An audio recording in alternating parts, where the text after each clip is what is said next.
All right, I got to say that this is probably Pierre Poilievre's best speech ever. He checked all of the boxes. He's pivoting a little bit away from this carbon tax election because, let's be honest, even all the liberal candidates are now saying they're going to pull back on the carbon tax, but then they're going to create a new carbon tax. And he's just going all in on being 100% pro-Canada. And to be honest, if you compare Pierre Poilievre to any other member of parliament, not just a leader, but any member of parliament, Pierre is now representing himself as the most patriotic and the most pro-Canada member of parliament out of everybody, which is phenomenal. This is incredible. I've compressed the entire Pierre's speech. I've done my best to cut out all of the French just so it's the English stuff. So here you go. I hope you enjoy it as much as I do. And of course, this is the extra channel. So please subscribe to this one,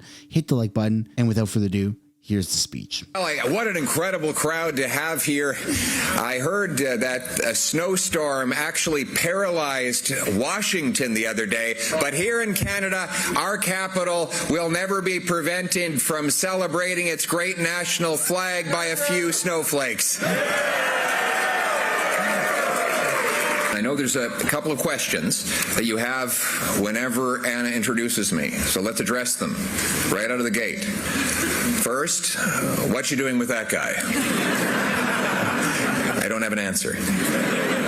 Second, why would she leave a tropical country to trade the warm weather for a toque and earmuffs here in Canada? Well, that is the real question, and that is the subject that we're gathered here today to discuss. Because Anna and I understand that our stories would only be possible here in Canada. Only in this country could a refugee from Venezuela, who started in a basement Montreal apartment and the son of a teenage mother, raised by two school teachers, dream of standing on this stage leading Canada's national founding political party.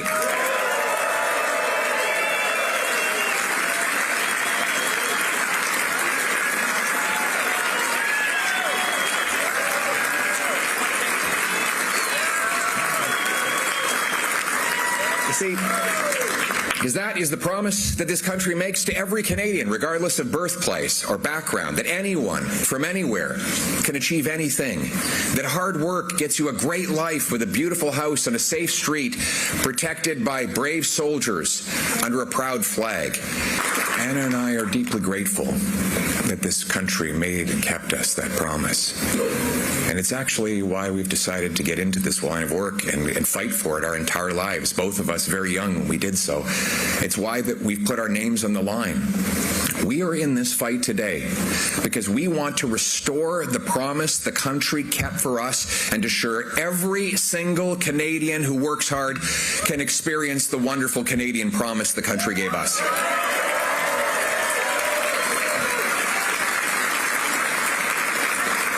But that promise did not happen by accident. It took courageous leadership for us to be here today. And we as Conservatives have a special duty to carry on that legacy. Conservatives, as the party of Confederation and John A. Macdonald, will restore the promise of Canada.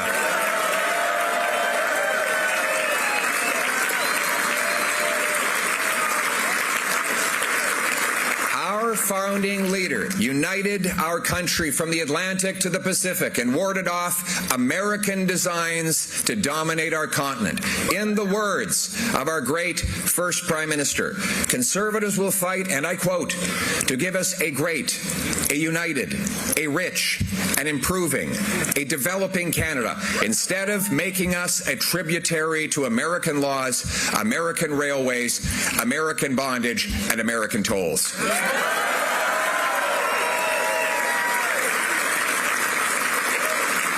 That is the rich Conservative legacy to Canada, deliberately resisting American annexation for hundreds of years. Now more than ever, we owe this country, we love this country, and we will fight every day and every way to pass down to our kids the blessings we inherited from those who came before us.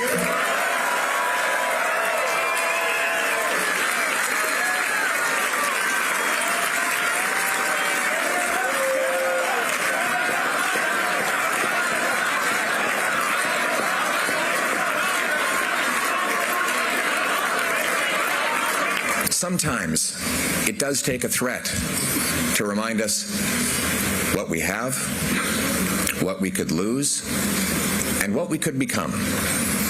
The unjustified threats of tariffs and 51st statehood of Donald Trump have united our people to defend the country we love.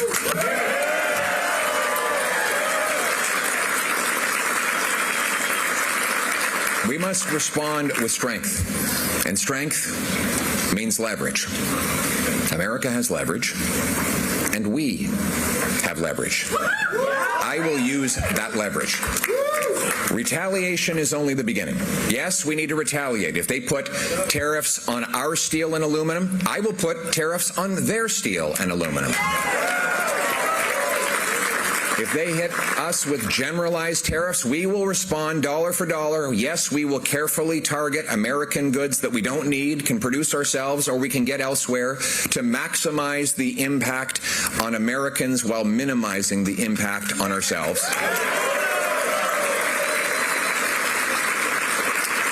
100% of the proceeds of these counter tariffs will reimburse our businesses and workers that are directly impacted, and the rest will go to tax cuts to relieve Canadians. Not one penny will go to government spending.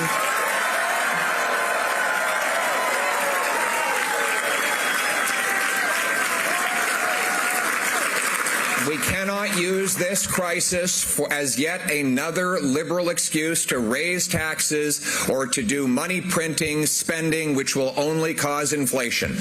What we will do instead is use our leverage to fight back. We will make sure that Americans know that they will be paying the tariffs they impose on us. I will send the clear message so that everyone in key American states understands that they will pay the price for the decisions to punish our country. Refinery workers, home builders, automakers, and others will need to know that their jobs depend on the goods we sell them, and that tariffing those goods will lower their wages and threaten their jobs. And it doesn't stop there. America cannot power its energy-hungry future without buying surplus power that we make. You know, Google, Amazon, Microsoft, and Meta are all turning to nuclear power, in some cases buying or building their own nuclear plants to power AI data centers. In fact, these data centers, you know, when you do a chat GPT inquiry, it takes 10 times as much electricity as a Google search. Isn't that incredible? That's the power of this AI, artificial intelligence. You know we have artificial intelligence in the government, eh? A different type.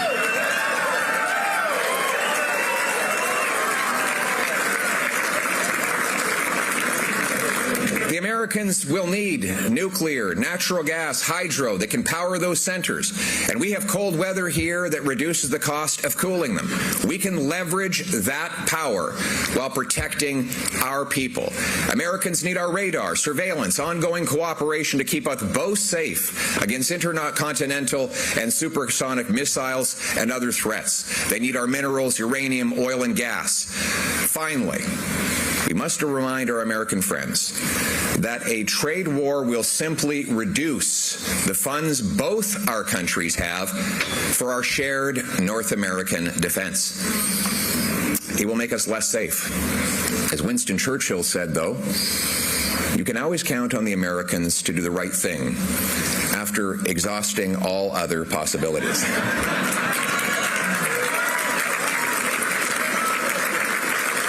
So let me spell out the possibilities for our American friends and speak directly to them. Option one, you can carry out an unprovoked attack on our economy. Your consumers will pay more and your workers will make less. Gas prices will skyrocket. You will turn a loyal friend into a resentful neighbor, forced to match tariff with tariff and to seek friends everywhere else. Both our economies will weaken, leaving less money for defense and security, and our enemies will grow stronger. Yeah. Option one. Option two, we trade even more. And both our workers make more. Our consumers pay less. The resulting GDP boost allows Canada to further strengthen its border and up our military spending to 2% of GDP faster.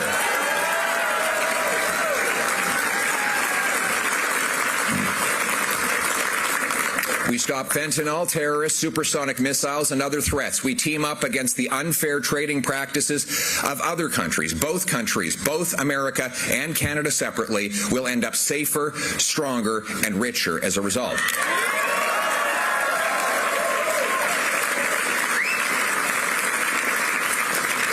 Oh, and there's something else. There's something else I'd like to say to our American friends. We've always loved you as our neighbors and friends. There's no country with whom we'd rather share a border, the longest undefended border in the world. We know America is the biggest economic and military superpower the world has ever known. And we've been a good neighbor. We fought on the same side of the same wars. We paid with Canadian lives and treasure to fight for America, avenging the 9/11 attacks. You have your grievance with us. We have ours with you. But I would ask you this question. Which other country would you rather have as your neighbor?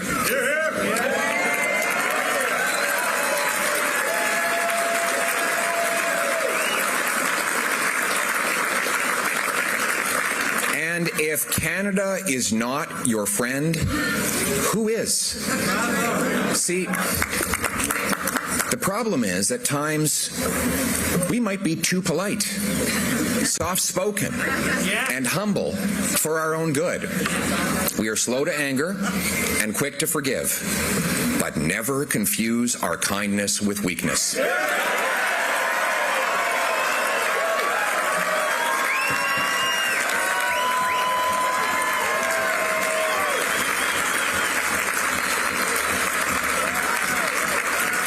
We love our country and our flag. We are a strong people with a proud history as a warrior nation whose soldiers have proven fierce enough to crush the fascists, the communists, and Al-Qaeda, yet humble enough to never once brag about their heroism. We are mild-mannered and made of steel.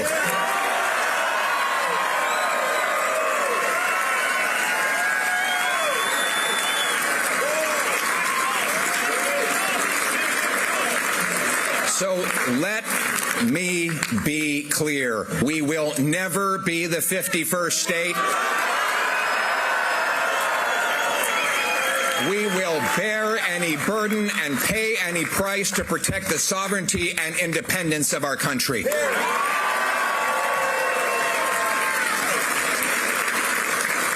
Which option the Americans will choose is up to them. But let's be honest. We have to be prepared for the worst. Simply put, we can no longer depend on the Americans alone for our trade. We can no longer think of them as our backup defense. These threats, my friends, are a wake-up call. We should be the wealthiest and most self-reliant economy in the world today, given our natural resources.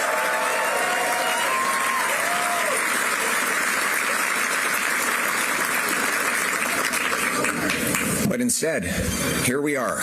We have the fourth biggest supply of oil, yet we must import 179 million barrels of foreign oil every year because of the liberal No New Pipelines Act, which is still law today. We are the fifth biggest supplier of natural gas, but we can't export a single cubic foot of it overseas because we don't have a single liquefaction facility. The Liberals, according to Trudeau and Carney, they don't believe there is a business case for LNG plants. We have the fewest homes per person in the G7, even as we have 10 times as much land to build on as the second biggest country, because taxes and bureaucracy block home building, leaving our youth without houses. We sell twice as much to the Americans as we sell to Canadians in other provinces, because trade barriers governments impose block us from selling and buying with each other. We have the third most farmland per capita in the world, yet food prices rose 37% faster in Canada over the last 5 years than they did in the U.S.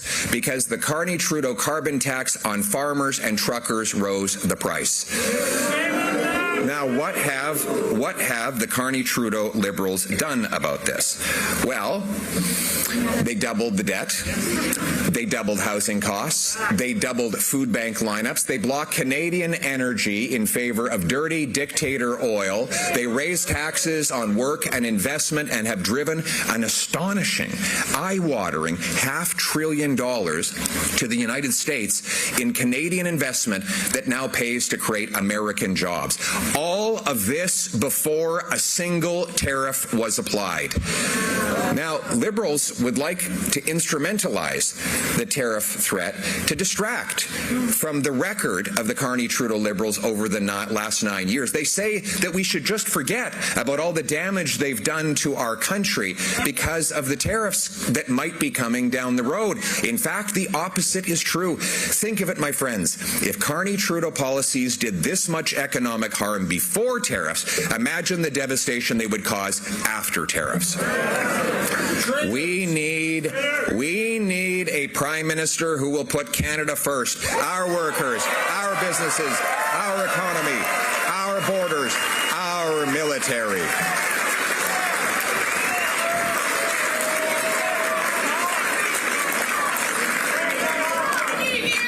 We must, well, I need you too. Are you with me? Thank you. I thought so. And we must be able to stand on our own 2 feet, no longer helplessly dependent on the Americans. You know, the media is now saying that I should change my entire platform because of the tariff threat.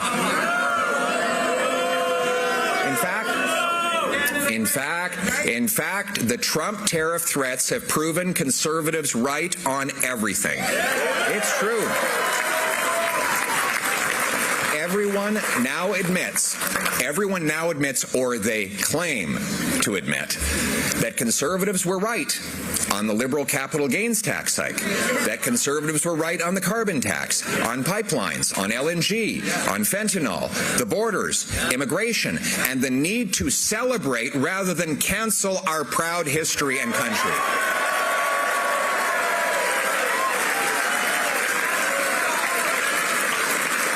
It's funny, first the Liberals said, Poilievre has no policies. And then they said, okay, he does, but they're really scary. And now they say, they agree with all my policies. You know, imitation is the highest form of flattery, but you cannot believe them. My friends, it is not realistic that we would believe a party 60 days before election suddenly reversing itself on absolutely everything. If you want conservative policies, you will have to vote conservative.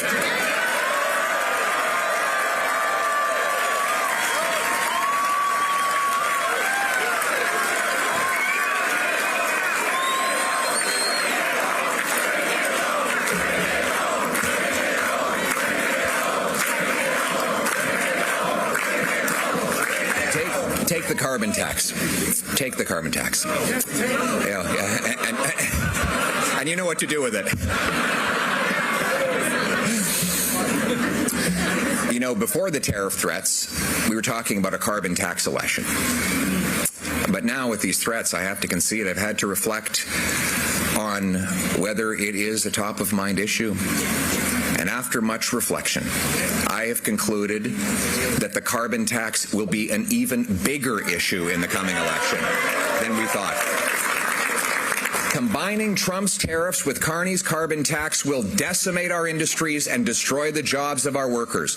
The worst Liberal tax of all has been the carbon tax, championed by Trudeau and his economic advisor, Mark Carney, whose only complaint was that the tax was not high enough. Now he plans a pre-election trick. Next month, just days before he calls the election, Mr. Carney will pause the carbon tax, hide it out of sight so that you won't see it for the duration of the election period. And the media will tell you, forget all about it until the election is over, at which time, God forbid, if he were reelected, he would bring in a much bigger tax that has no rebate whatsoever.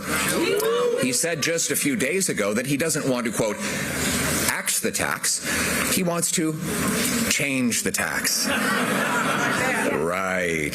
He will take the change right out of your pocket. Mr. Carney's new and bigger carbon tax will help America take every industrial job from Canada. They will be popping the champagne at the Trump Tower when the Carney carbon tax comes in. Our industrial towns will become ghost towns if Carney gets his way. Coming election will decide whether Canadians want Mr. Carney's sneaky, job-killing, inflationary carbon tax or whether they want to axe the tax for everyone, for real, forever, with a common sense conservative.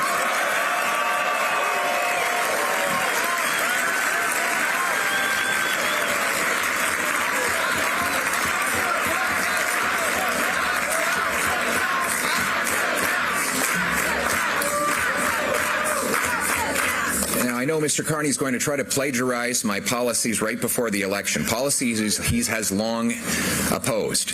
But don't believe a word. In just a few months ago, did you hear about this? Mr. Carney moved his company headquarters to New York, Donald Trump's hometown, shifting jobs and investment into the U.S., just like Trump wanted. He opposed pipelines in Canada while his company bought them in the Middle East. He supported Trudeau's carbon tax in Canada while he profited off of investing in coal in the United States of America. He put his profit before our people. Carney cashed in, Canadians lost out. If he wins, Canada loses.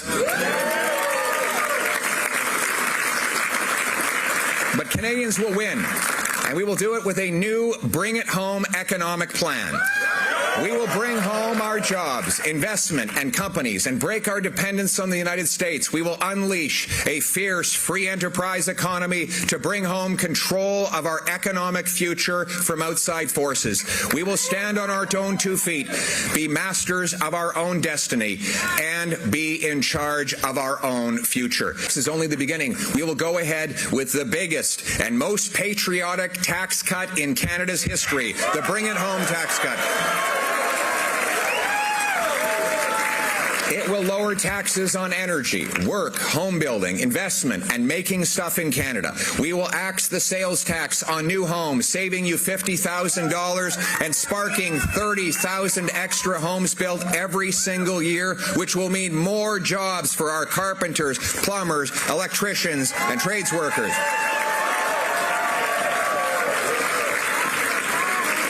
On va éliminer la taxe de vente sur les maisons neuves. Ça va permettre de bâtir 30 000 maisons supplémentaires par an et créer plus d'emplois pour nos travailleurs en métier. Ça va vous économiser $50 000 pour un achat d'une maison. And to pay for it, we will cut bureaucracy, consultants, and corporate welfare. We will impose a law. The waste of our money will end when I'm Prime Minister, and we will impose the same law on government spending that you impose on your household spending. We will be required to find $1 of savings for every new dollar of spending that comes in. Pour financer ces coupures, on va mettre en place une loi qui oblige de trouver des économies pour chaque nouvelle dépense. On va réduire la bureaucratie, les consultants et la BS coopératif. And we're going to bring home our jobs. We will repeal the liberal anti-resource laws. The idea is to once again produce our resources and upgrade and add value to them here in Canada. The Liberals drove $500 billion of investment to the United States, mostly by blocking our resource sector.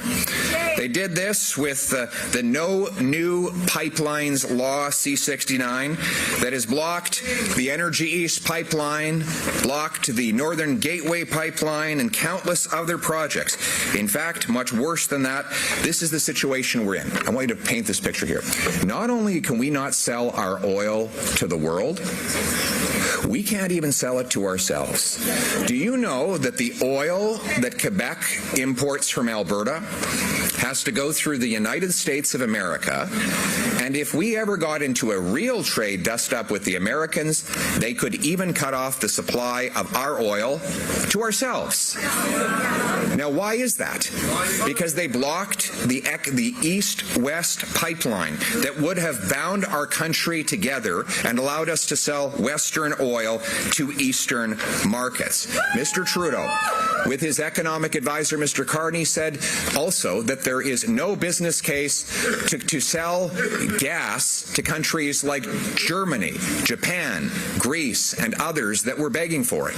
Now, the Americans and Qataris are beating us to the punch. So we sell our national natural gas internally for $4, while the world price, or the price in Europe, is $13. So let's give a little economic lesson to Mr. Carney and Mr. Trudeau. If you have something for $4 and you can sell it for $13, that's a profit. Now, if you can do that billions and billions of times, that's a business case, right?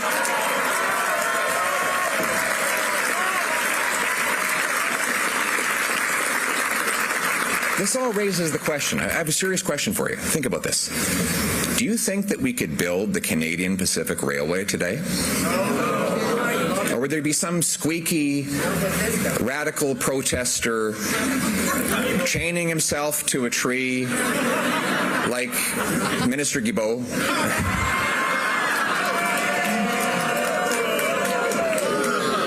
Again, the keep it in the ground crowd in the Liberal Party. We're doing these damaging policies. Imagine if they did this much damage before the tariffs, how dangerous they would be after tariffs. This tariff crisis has proven Conservatives were right also about natural resources. And that's why we need a plan to bring home production to this country. And that's what we will have. My common sense plan to unleash the production of our resources will allow us to be self-sufficient. We will incentivize Indigenous leaders to support these projects by letting companies pay a share of their federal corporate taxes to local First Nations. Second, I'm announcing, and by the way, that will allow First Nations to spend that on clean drinking water and a better future for their people. I want the First Nations people of Canada to be the richest people in the world. I am announcing today that within 60 days of taking office, I will repeal the unconstitutional No New Pipelines Law, C-69.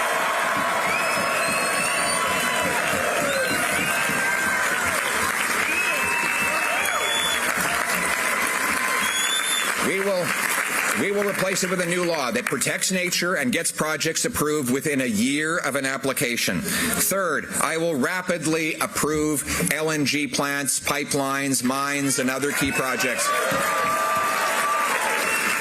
Fourth, I will immediately greenlight federal permits for the Ring of Fire in Northern Ontario. We will harvest chromite, cobalt, nickel, copper, and platinum. And my friends, we need to go from an exclusively north-south economy to an east-west economy.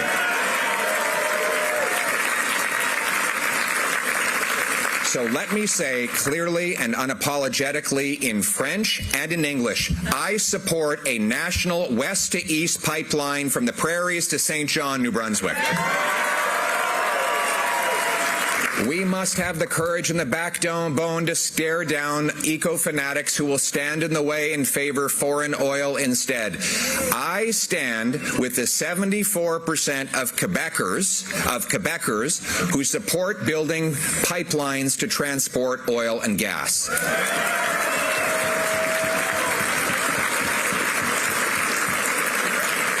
We need new trade partners. I mean, we sell 75% of our exports to the Americans. I've got a new export partner in mind, a new country that we're going to use to become less dependent on the Americans alone. Great country, nice people. They speak French and English, cold climate. It's called Canada.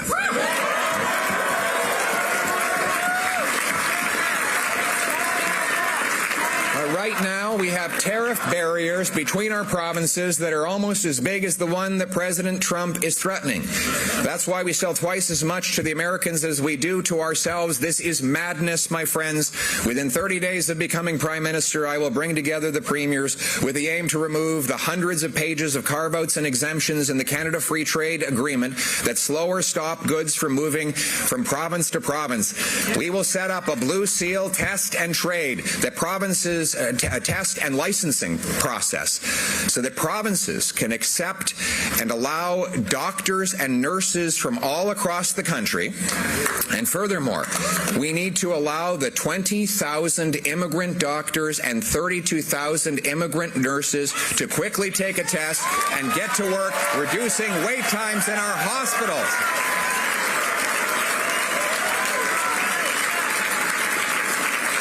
And to get the deal done, this will boost our GDP. Billions of dollars of extra tax revenue will result not from higher rates, but from a bigger, freer economy. And I will use the extra federal revenue from free trade to pay a bonus to each province that voluntarily knocks down barriers and opens up its market to fellow Canadians. Now, it's funny. While people can't currently bring alcohol across Canada, they can easily traffic deadly doses of fentanyl, guns, and illegal migration into Canada. We must take back control of crime, drugs, and the border from the radical, borderless, woke ideology of the Carney-Trudeau Liberals. They allow 99% of shipping containers to enter uninspected. The government's own report says there are as many as 500,000 people here illegally, but they admit they're not quite sure because they've lost count. Or perhaps they just can't count. That might be the answer. My Canada First plan will deploy military helicopters and surveillance to the borders, add 2,000 new border agents, expand the powers to patrol the full border, install new high-powered scanners, towers, and drone systems, and track departures so that we actually know if the people deported have left the country. We, my friends, even worse than the gun crime that our open borders policy has brought us, is the fentanyl deaths. Mr. Carney recently said that fentanyl is not a crisis, just a challenge. He should tell that to the families of the 50,000 Canadians who've lost their lives to these horrible poisonous drugs in the last 9 years. Do you know we've lost more people to fentanyl overdoses in this decade than we lost fighting in the Second World War?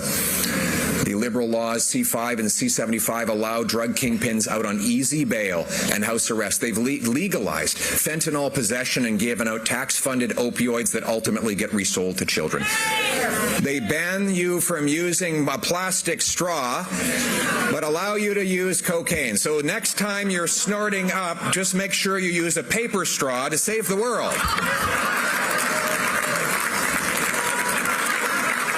This radical liberal drug liberalization has killed 200% more people a year. Recently, a lab in BC was shut down with enough fentanyl and ingredients to kill 95 million people. Selling large amounts of fentanyl is like firing bullets into a crowded room. You might not know who you're killing, but it is certain that someone will die. So we must treat mass fentanyl traffickers for what they are, mass murderers. And that is why my government will repeal Liberal laws C5 and C75 and bring in mandatory life sentences for trafficking and producing over 40 milligrams of fentanyl.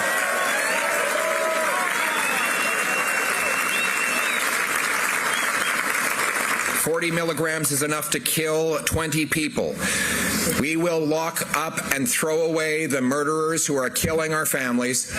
More important than what I will do is why I will do it. You know, it shouldn't have taken President Trump to get the Liberals to wake up that there's a fentanyl crisis in this country. I'm not doing this for him. I'm not doing this for him. I'm doing this so that there's not one more Canadian parent that has to collapse on the ground on learning that their child has died in a back alley somewhere. We must reinvest in treatment and recovery to bring our loved ones home drug-free. And so my message to those who are struggling with addiction is this: hang on, have hope, help is on the way.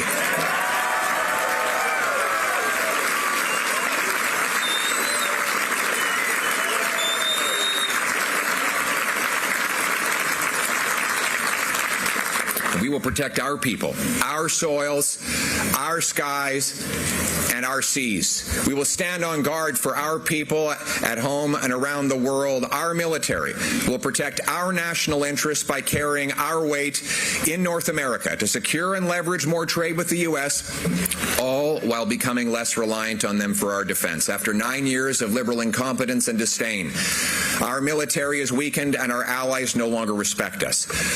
Job one for a new Conservative government rebuilding our armed forces is to protect our true north. Hostile powers like China and Russia want our resources, our shipping routes, and to be within striking distance of our continent. We won't let them. We will defend our seas, skies, and soil. We will always be the true north, strong and free.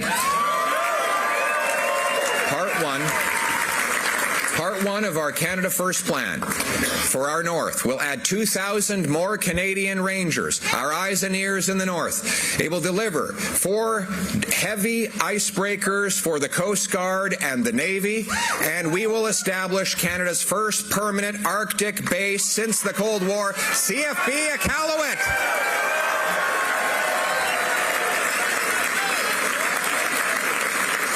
On va ajouter 2000 Rangers canadiens. On va livrer 4 brise-glaces lourdes à la marine et à la garde côtière canadienne et on va établir la première base militaire permanente du Canada dans l'Arctique depuis la fin de la guerre froide, la base des forces canadiennes Iqaluit.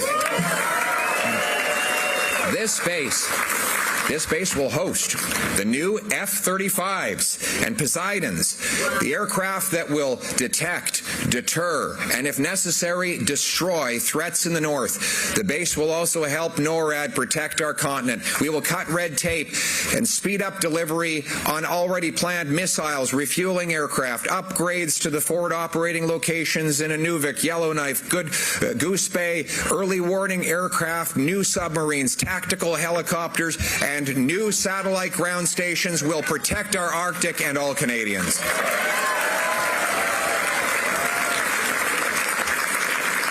And we will pay for it. We will pay for it by cutting foreign aid to dictators, terrorists, and global bureaucracies.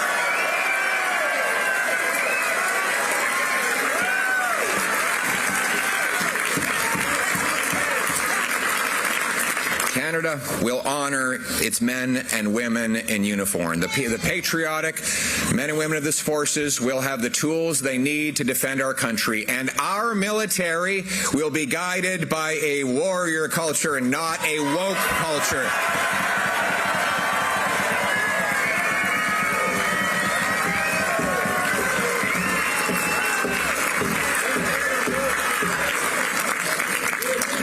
Friends, we are a strong nation.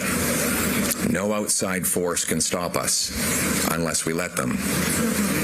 But just as terrible economic policies has threatened our economic independence, so too have the radical post-national ideologies that say that Canada has no core identity threatened our national sovereignty. As the great Nova Scotian Joseph Howe said, a wise nation preserves its records, gathers up its monuments, decorates the tombs of its illustrious dead, repairs the great public structures, and fosters national pride and love of country by perpetual references to the sacrifices and glories of the past.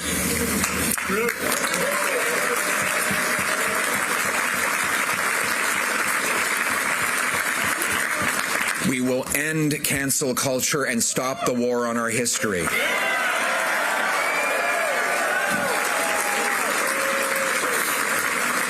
Our national museums will celebrate the great achievements of Canada, telling the unvarnished truth that on balance, this is the greatest country on earth precisely because of the goodness of those who came before and sacrificed so that we could have what we call Canada today.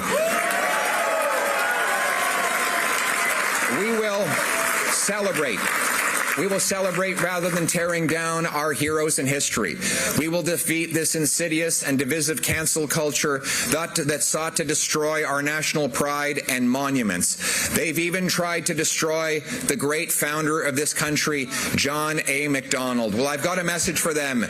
If there were no John A. Macdonald, there would be no Canada.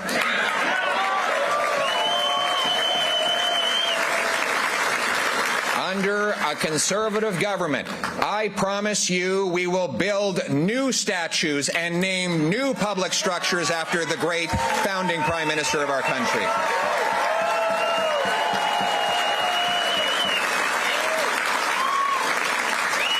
His name will go on public structures and other places of national importance. I will also defend and preserve our proud military traditions. Our military traditions, that means that I will reinstate the great Royal Navy marching anthem, Heart of Oak, so that generations of sailors can carry on this beautiful tradition. We will promptly complete a long overdue monument to the brave Canadians who fought and died for us in Afghanistan. We will add new criminal code penalties for anyone caught tearing down or defacing our statues and monuments.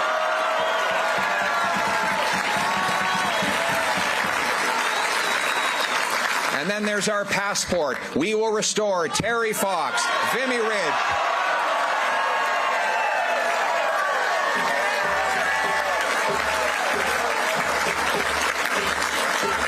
We will restore Terry Fox, Vimy Ridge, the famous five, the Blue Nose, the Fathers of Confederation, Indigenous people, and our military heroes to our passport.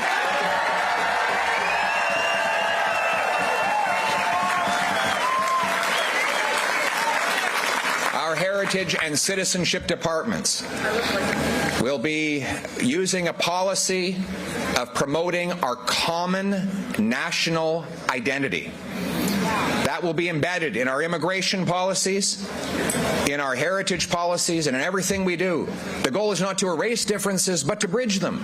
We will strengthen the bonds of common country between Canadians of different background, race, birth, region. It starts with the institutions that bring us together. I will massively expand the Cadet Corps and the Junior Rangers to bring our youth. We will bring our youth together for mentorship under great members of the Canadian Armed Forces. There will be more exchanges. For example, can you imagine if we had an exchange where a kid from Mississauga could go up and embed with the Rangers in Inuvik, learning thousands of years of Inuit knowledge and history, all while surveilling our northern coastline against risks? Wouldn't that be a way to bring our different peoples together? You know, I remember when I was a kid, I was 20 years old, and I went on this exchange to Chicoutimi in Quebec. And here I was, an Alberta kid who had lost a lot of the French that my dad taught me. But as an Albertan in rural Quebec, I never felt more Canadian. Sitting around the table with the Dubé family and letting them tell me their stories and realizing how much we had in common. Learning in a classroom how to properly speak the language that I still haven't quite mastered. We're going to remove the two solitudes by bringing everyone in this country together. And there's no more important moment than when you become a citizen as an immigrant to this country. It's a precious inheritance. I've been to some of these beautiful citizenship ceremonies. They're very emotional. Most immigrants used to take the entire day off so they could celebrate and take pictures. Yet the Liberals, since COVID, have been phasing them out and instead replacing them with online ceremonies. They're even working on what they call click citizenship, where you become a citizen by clicking online. The citizenship oath is a special moment and should not be a simple administrative nuisance like renewing your driver's license. But my government will restore in-person citizenship ceremonies. And we will add the following words to the existing oath. I pledge gratitude to those who worked, sacrificed, and gave their lives to defend the freedom I now enjoy and to build the country I now call home. Like the people before me, I pledge to fulfill my duties as a Canadian citizen.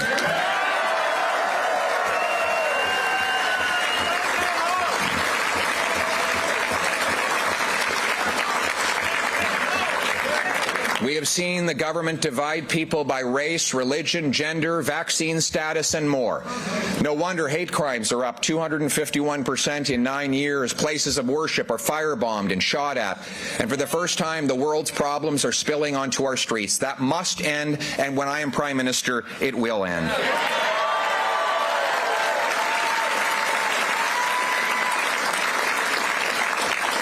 Laws will be enforced. People who engage in this activity will be locked up and they will pay a serious price.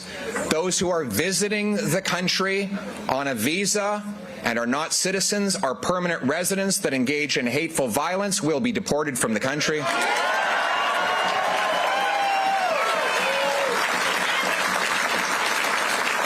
And we will treat all our people, regardless of their race, as Canadian and Canadian first with no hyphens. We will leave the world's problems at the door. On va laisser les problèmes du monde à la porte.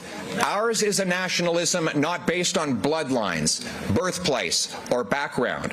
Whether your name is Martin or Mohammed, Poilievre or Patel. Tremblay. Hi there, Mr. Patel. Good to see you. It's like Smith.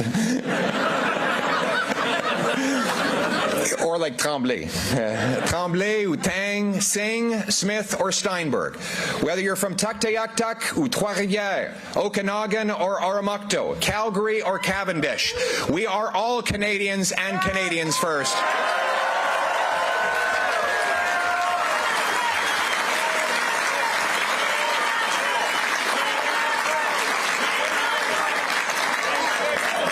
Le Canada va être autonome, souverain et va se tenir debout. On va récompenser le travail, libérer les entrepreneurs, récolter nos ressources, fabriquer nos propres produits, échanger entre nous, bâtir des maisons pour nos jeunes, renforcer nos frontières et notre armée, honorer notre histoire et hisser notre drapeau. Ce qui nous unit, c'est la promesse canadienne que quiconque, d'où qu'il vienne, puisse accomplir des rêves, que travailler fort garantit une belle vie avec une belle maison dans un quartier sécuritaire, protégé par une frontière solide et des soldats courageux sous notre fier drapeau. Pour préserver ce drapeau et sa promesse, on doit travailler ensemble, lutter ensemble, gagner ensemble. C'est ça, mettre le Canada d'abord.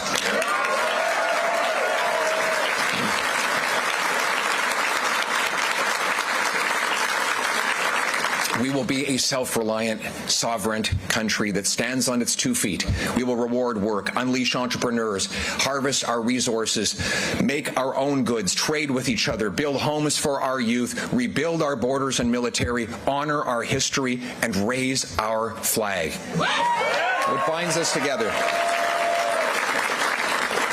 What binds us together is the Canadian promise that anyone from anywhere can do anything, that hard work gets you a great life in a beautiful house on a safe street, wrapped in the protective arms of a solid border defended by brave soldiers under a proud flag. To preserve that flag and its promise, we must work together, fight together, and win together. That is what it means to put Canada first.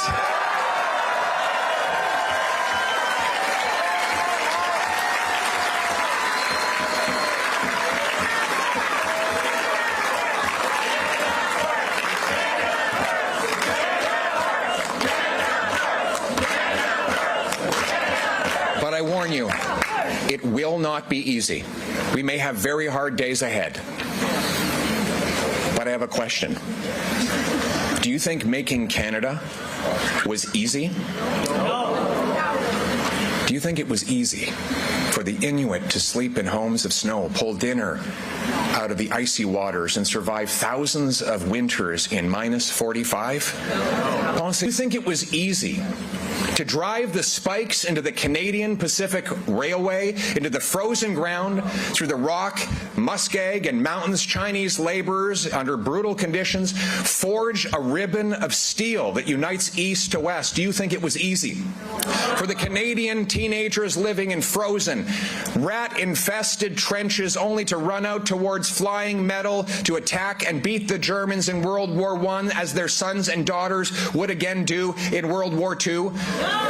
Do you think it was easy for Terry Fox's cancer-ravaged body to run across our land, pounding his one and only leg again and again on lonely highways with chipped bones and blistered limbs to fight the disease that would later take his life? No, none of this was easy. Making Canada was hard. Those are the people who built and defended our country through sacrifice and struggle, but they did not go that far and travel that long so that we could take the easy way out and give up. Like them, we are part of something bigger than ourselves. We are in this together. We are at this place in this time because we have a job to do, to pass on intact what we inherited from those who came before us to those who come after us. Parce que le Canada vaut la peine qu'on se batte pour lui, pour notre peuple, pour notre terre, pour notre chez nous, pour le Canada, because our country is worth fighting for our people, for our land, for our home, for Canada first, always and forever. Let's bring it home. Thank you.